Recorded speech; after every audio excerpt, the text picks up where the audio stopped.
Muito obrigado. Antes de mais, agradecer o convite, pois é sempre bom saber que não sou o único corpo estranho, digamos assim, nesta audiência.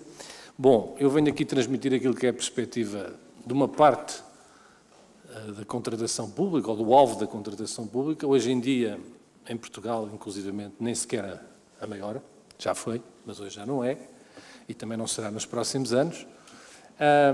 E transmitir um pouco o que é a nossa experiência do setor, sobretudo do setor da construção português, mas alguma experiência também europeu,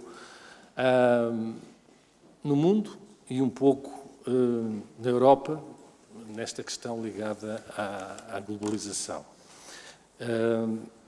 Primeiro, talvez perceber que as empresas, o setor da construção português é talvez, em termos de globalização, dos setores mais internacionalizados, se não o mais internacionalizado que nós temos em Portugal. Há empresas portuguesas em todos os continentes a trabalhar e a trabalhar a partir de Portugal, portanto, não apenas ou deslocalizadas para lá.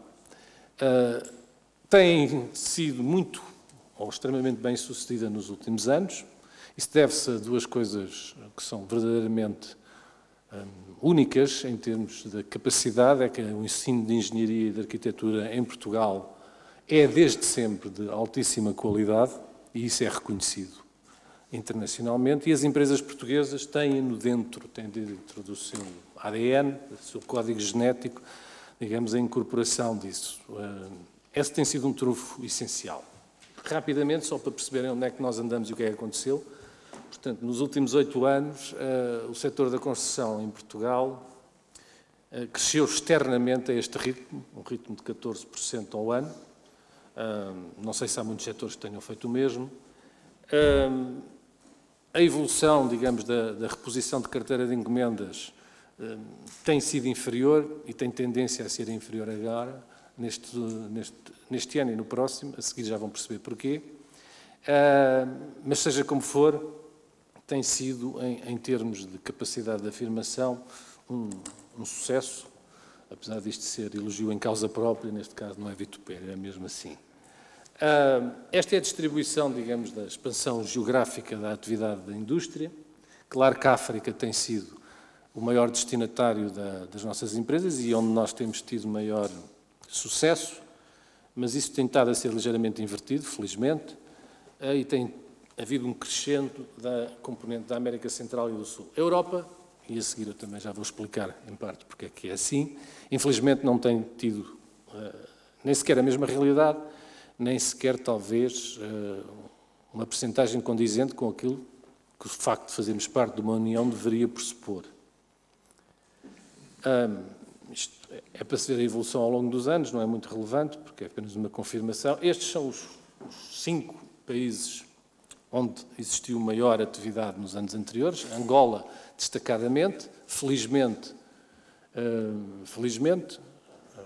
não pelas boas razões, mas a reduzir a sua cota, o que é bom, porque é sempre mau ter exposição excessiva a poucos mercados ou apenas a um. Isso tem sido um movimento mais ou menos constante e estes dados são do ano anterior. Imagino que este ano, quando chegarmos ao fim, a percentagem da contribuição de Angola ainda será inferior, por razões que são conhecidas.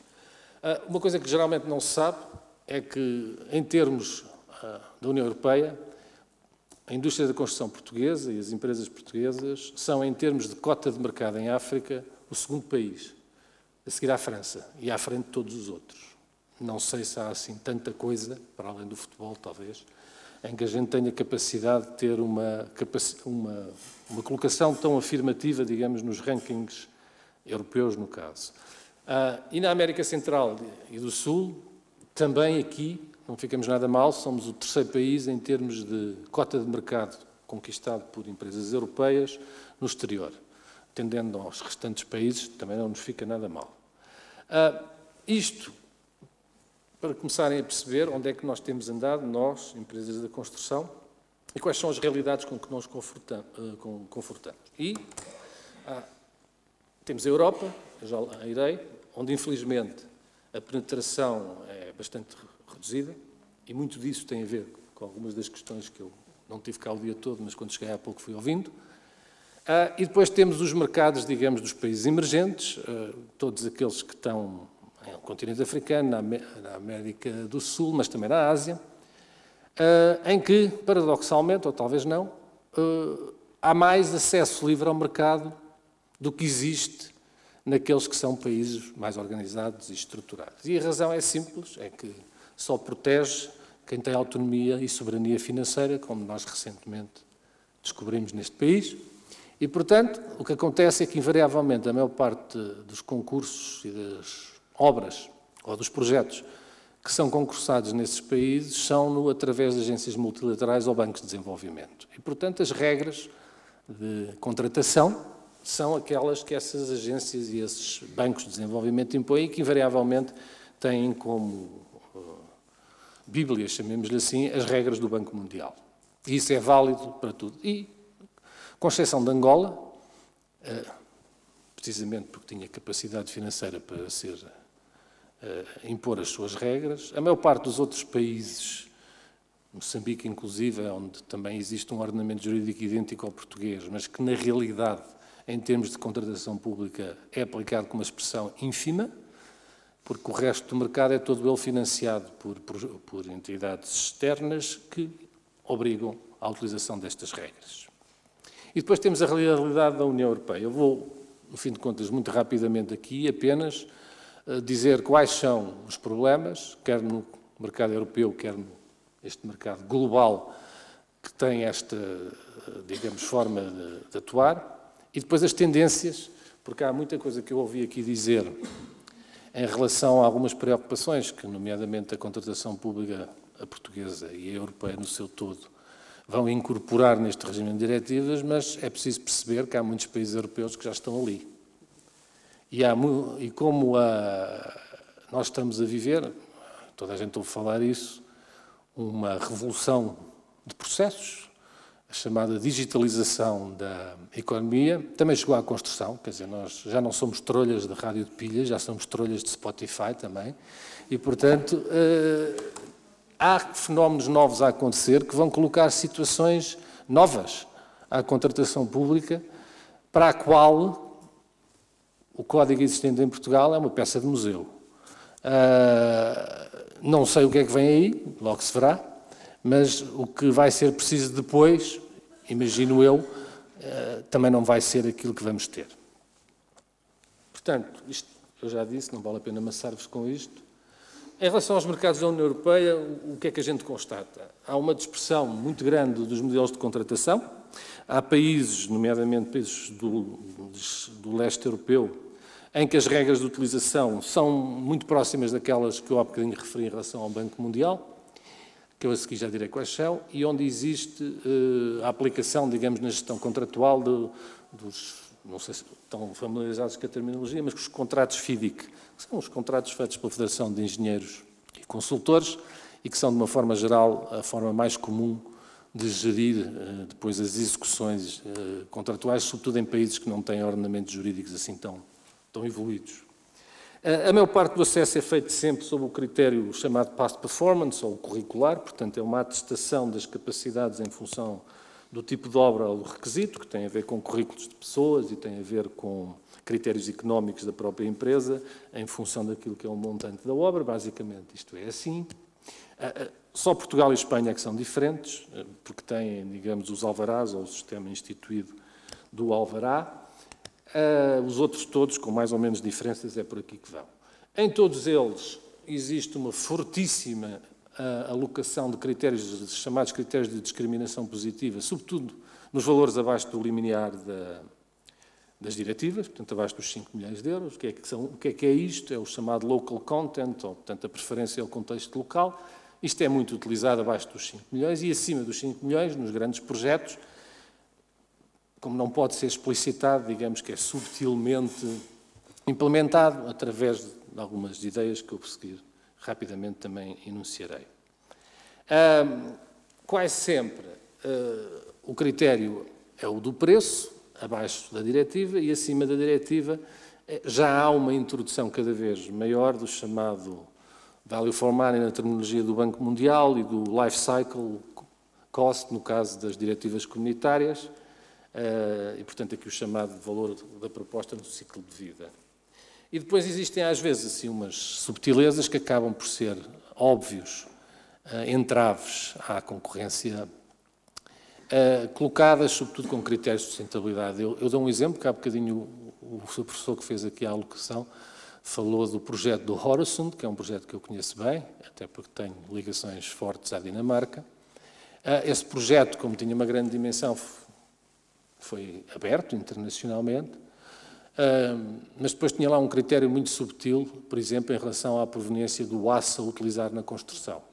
E a proveniência do aço tinha que ser oriundo de siderurgias com uma certificação ambiental X. Não preciso dizer onde é que estavam as siderurgias, já devem ter percebido.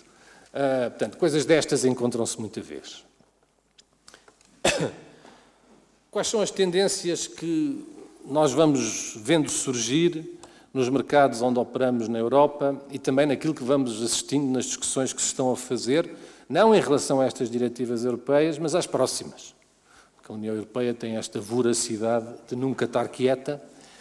Também tem lá tanta gente, um dia se tivesse tudo quieto íamos começar a fazer perguntas e, portanto, se calhar, por isso, às vezes ainda não estabilizamos aquilo com que estamos a trabalhar e eu peço desculpa, mas vocês têm que perceber o meu ponto de vista, que é aqueles que no dia-a-dia depois têm que se adaptar e têm que fazer as realidades económicas acontecerem com enquadramentos que às vezes quando acabam a sua vida nós ainda não chegamos a compreender como é que eles funcionavam e portanto às vezes isto é demasiado porque, e noutros aspectos às vezes é ao contrário, como eu a seguir também vou explicar. Basicamente começa-se a falar insistentemente numa coisa que isto tem a ver mais com a chamada Diretiva de Serviços, mas está incluída, ou é dito como prioritário pela Comissão, que seja estendido ao setor da construção em primeira análise, o chamado Service Passport, que será uma espécie, não de alvará, mas uma espécie de bilhete de identidade das empresas que deverá servir para que se possa atuar em qualquer sítio do espaço europeu, na atividade que se pretende, ou, claro, respeitando as regras de contratação que existam lá, mas, digamos, garantindo esta mobilidade das empresas. Isto ainda está na discussão. Curiosamente, nos primeiros planos que apareceram, pede-se todos os dados, excepto os fiscais. Achei estranho, mas vamos ficar por aí. Começa a existir, e já há países, nomeadamente o Reino Unido e os países escandinavos, em que a introdução de realidades, que por sinal são virtuais, mas que são métodos cada vez mais disseminados de executar, é a tal parte do Spotify que eu há bocadinho falei, os projetos começam a ser parte integrante do modelo de contratação. Há uma coisa que já começa a ser familiar na terminologia, que é o BIM, o chamado Building Information Modeling. Isto, basicamente, é a capacidade de passarmos os desenhos em duas dimensões para a visualização tridimensional prévia daquilo que vamos fazer, disto.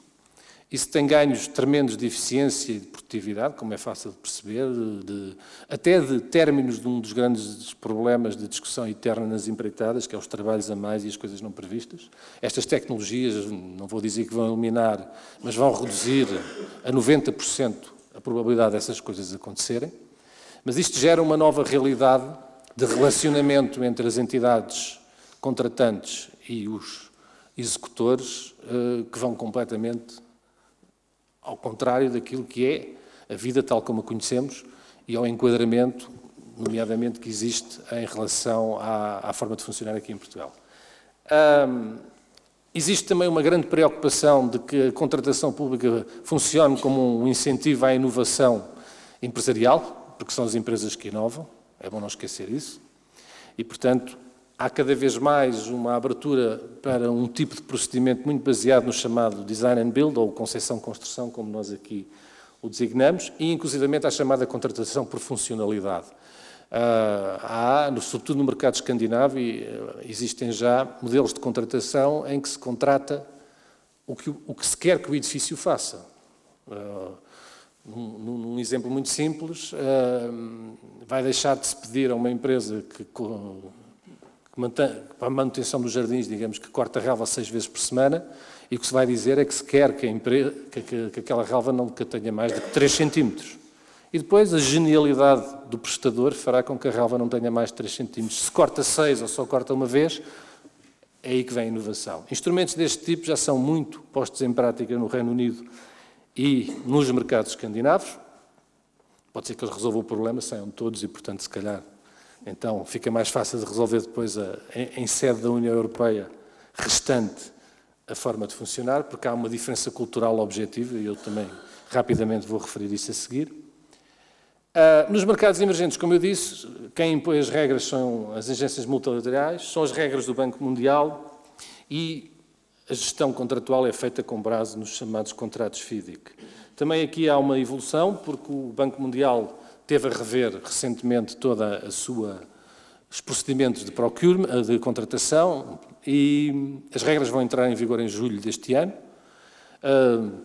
São bastante extensas, mas naquilo que é mais importante para nós, introduzem algumas novidades em relação ao que acontecia antes, os chamados critérios de sustentabilidade, criam para os projetos com menor complexidade um instrumento curioso, não deixam de adjudicar pelo preço normalmente mais baixo, mas exigem o reforço da garantia de uma forma proporcional. Digamos que se alguém tem o preço 30% abaixo da média do procedimento, então, e é considerada normalmente baixa em relação à expectativa do dono de obra, então a garantia é reforçada em 30%.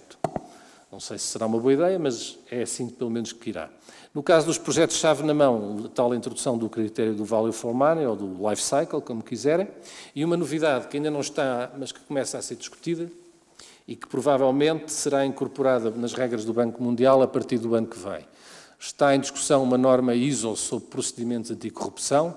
Isto é algo que tem por trás um lobby muito forte dos países escandinavos e do Reino Unido, onde existe um act, uma lei, que aliás já tem aplicação global, uma vez que os ingleses, não sei se são ticos imperiais, mas quando fazem uma lei, a lei aplica-se desde que o utilizador da mesma, independentemente da geografia onde esteja, seja uma entidade sediada no Reino Unido e, portanto, tentando exemplificar, eu trabalho muito para a indústria petrolífera, se tiver um contrato para a Shell está no Reino Unido, se houver um breach ou dessa lei, por razões de anticorrupção, mesmo que eu esteja a trabalhar em Angola, eu sou alvo, ou a Shell é alvo da jurisdição britânica. Bom, e portanto, esta norma está em discussão, penso que em Portugal também, isto é pouco conhecido, porque normalmente estas coisas depois a gente só sabe quando aparecem, mas isto existe, e isto vai passar a fazer parte das regras de procurement do Banco Mundial, uma vez que esteja, digamos, implementada. Para terminar, quais são as tendências que a gente vê que já no presente e com experiências em alguns países que vão pôr desafios novos às questões da contratação? Primeiro, esta mesma, chamada digitalização dos processos e dos produtos, vai obrigar a uma revisão completa desta relação dono de obra ou entidade contratante e prestador. Porquê? Porque isto gera uma série de oportunidades para o que eu chamaria de contratação colaborativa. Eu não digo PPP, porque isso é uma palavra mal dita em Portugal, mas é disso que se trata. Nós, infelizmente, usámos mal esse instrumento no passado. Depois, infelizmente, também usámos mal, digamos, a forma como quisemos vilipendiar, utilizando o instrumento. E hoje temos um problema que, por exemplo, fará com que, em relação ao chamado Plano Juncker, a capacidade que nós tenhamos de país maximizar a utilização do plano, sobretudo naquilo que diz respeito à minha atividade, é praticamente nula. Porque o Plano Juncker está construído precisamente numa lógica de fomento de parcerias público-privadas e de atração de capital privado. E como nós, infelizmente, em Portugal, com aquela nossa velha mania de que não, isso é para os outros, connosco não funciona, matámos o instrumento e, portanto, agora, se eu for falar, ou se eu tiver a veleidade de sugerir algo membro do governo nisso, ele provavelmente nunca mais fala comigo na vida porque tem medo. E isso é uma pena, porque vai fazer com que Portugal perca imensos instrumentos de acesso que são essenciais quer neste ciclo, quer nos próximos, porque eu penso que isso é uma tendência que ficará. Pois provavelmente, quando eles deixarem de o fazer, a gente voltará a fazer, mas isso... Segunda questão que é muito importante. A globalização é, filosoficamente, um conceito anglo-saxónico. E, portanto, o que acontece, mesmo em países que são recentes, digamos assim, nesta dinâmica económica e contratual do mundo ocidental, como o caso da China, ou da Índia, ou da Rússia, ou tantos outros, o que vai vencer são os conceitos, as ideias e a forma de pensar e atuar do mundo anglo-saxónico. Pelo menos naquilo que vai ser a minha vida profissional. E imagina que da esmagadora maioria das pessoas que estão aqui a ter a paciência de me ouvir. E isso, infelizmente, às vezes não é muito contraditório, nomeadamente com certos ordenamentos jurídicos e com certas formas de acabar por interiorizar nos respectivos ordenamentos jurídicos aquilo que são movimentos, digamos, inspirados por esta forma de ver o mundo. Isso não é um problema para o nosso mercado interno, que ainda por cima tem irrelevância económica. Infelizmente é verdade, mas é assim. Mas é um problema depois para a afirmação das empresas portuguesas quando vão para fora. E era muito bom que a contratação em Portugal, pelo menos em alguns aspectos, tivesse a preocupação de garantir que as empresas em Portugal se podiam desenvolver com princípios que depois são aqueles que encontram quando têm que se confrontar com as suas congêneres nos mercados externos. E isso, às vezes, é esquecido quando estamos a tratar de ordenamentos jurídicos que depois têm um reflexo económico, porque, em última análise, neste caso concreto, será para isso que as leis servirão. Por fim, e para terminar, o que é que estas coisas vão gerar? Portanto, o tal fenómeno da digitalização dos processos, nós achamos que vai criar novas formas de contratação, esta chamada contratação colaborativa, em que isto vai pôr problemas, sobretudo para formas de pensamento muito latinas complicados, porque isto vai colocar questões novas sobre a transparência do acesso às oportunidades, porque essa é outra coisa. Os sónicos inventaram o mercado livre e essas coisas todas, mas eles acham que a concorrência existe entre iguais. Não é ao contrário, que a concorrência existe para todos os iguais. Não sei se fui perceptível no que quis dizer, mas isto faz uma grande diferença. E eles têm uma enorme capacidade de garantir que há concorrência entre iguais. Nós, infelizmente, mesmo com toda a regulamentação que fazemos, invariavelmente o que conseguimos é garantir que existe concorrência entre desiguais. E isso acaba por fazer com que nunca haja empresas em condições. Depois também não há trabalhadores bem remunerados e por aí fora, e por aí fora, e por aí fora. Duas últimas notas. Está em curso esta mudança. Eu admito que no futuro, sobretudo a nível dos grandes projetos, aquela compartimentação entre comprar um projeto, adjudicar um fiscal e ir buscar um empreiteiro estará condenada. O que vai acontecer é que vai haver alguém que tem um problema e vai querer ter uma empresa que lhe dê uma solução. E essa empresa vai ter que ter a capacidade dentro dela de integrar todas estas facetas. É claro que isto depois coloca problemas novos, nomeadamente no aspecto das garantias, da forma como o produto, ou o serviço, ou aquilo que for entregue, é avaliado e o que é que se garante. Provavelmente, como eu dizia há pouco, iremos muito mais evoluir no sentido da garantia da funcionalidade do que propriamente da garantia do material, do